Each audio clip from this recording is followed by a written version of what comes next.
வல்லாரை.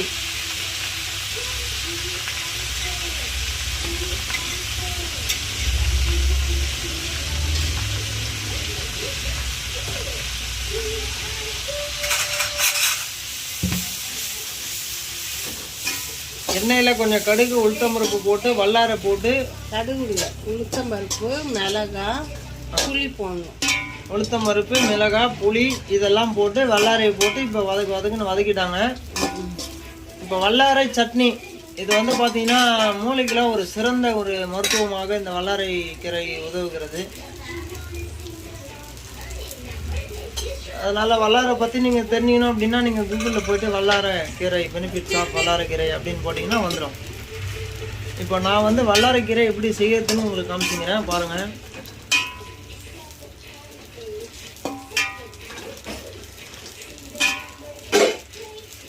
இதெல்லாம் கீரைலாம் வந்து இப்போ யாருமே சாப்பிட்றதில்ல. உடம்புக்கு நல்லதுன்னு தெரியும், ஆனால் யாரும் சாப்பிட மாட்டாங்க. ஏன்னா நாம் பழக்க வழக்கங்களை மாற்றிட்டோம்.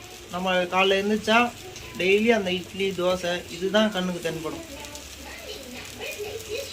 நிறைய இருக்குது, திணை வகையில் நிறைய இருக்குது. ராகி, கம்பு, கேழ்வரகு இந்த மாதிரி நிறைய திணை வகைகள்லாம் நம்ம விட்டுட்டோம். அரிசிலையும் அதே மாதிரி தான். எல்லாருக்கும் தெரிஞ்ச அந்த ஒரே ஒரு வெள்ளை அரிசியை போட்டு வறுத்து கிடப்பாங்க.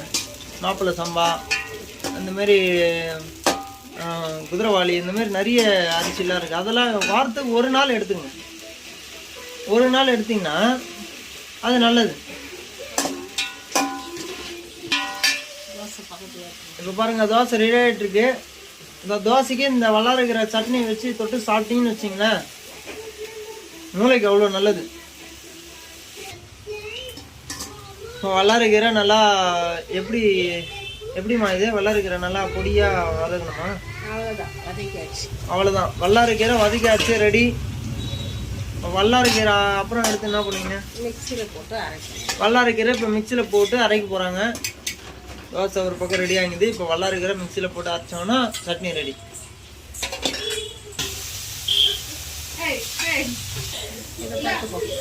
இது வந்து பார்த்தீங்கன்னா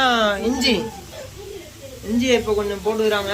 இஞ்சி வந்து பார்த்தீங்கன்னா ஒரு அற்புதமான மருந்து. இது வந்து பார்த்தீங்கன்னா உடம்புக்கு வந்து சூட்டை தணிக்கக்கூடிய ஒரு மருந்து தான் அந்த இஞ்சி. திருமூலர் கூட இப்போ பாடலில் சொல்லியிருப்பார், காலையில் இஞ்சி கடுமகள் சுக்கு மாலையில் கடுக்காய் மண்டலம் உண்டு வரணும் அப்படின்னு. இப்போ காலைல நீங்கள் இஞ்சி சாப்பிட்டீங்கன்னா உங்களுக்கு வந்து பித்தம் அப்படின்னா சூடு, உங்கள் உடம்புல இருக்கக்கூடிய சூட்டை குறைக்கக்கூடிய ஒரு மருந்தாக இந்த இஞ்சி விளங்குகிறது. காலையில் இருந்துச்சோடனே மயக்கம், தலை சுத்தல் இந்த விஷயம்லாம் எதுவுமே இருக்காது. உப்பு தேவையான அளவு போட்டுக்கோங்க.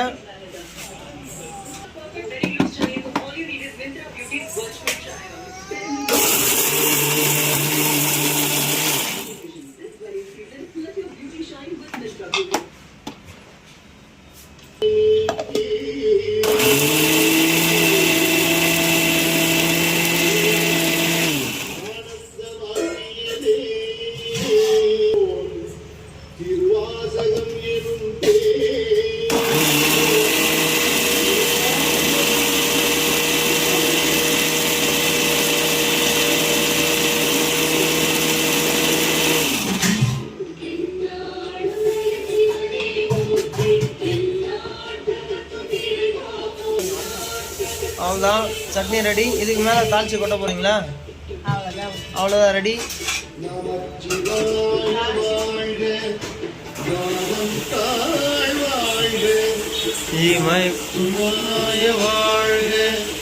நாதன் தாழ் வாழ்க, இமை பொழுதும் என் நெஞ்சில் நீங்காதான் தாழ் வாழ்க. இப்போ ஃபைனலாக பார்த்தீங்கன்னா சட்னியை கடுகு உளுத்தம்பருப்பு இதெல்லாம் போட்டு தாளிக்கணும். தாளிக்கிறது எல்லாருக்குமே தெரியும், ஸோ அதனால் அது சிம்பிளாக பண்ணுறேங்க. தாளிச்சு இந்த வல்லாரைக்கீரையை போட்டு இப்படி வதக்குனீங்கன்னா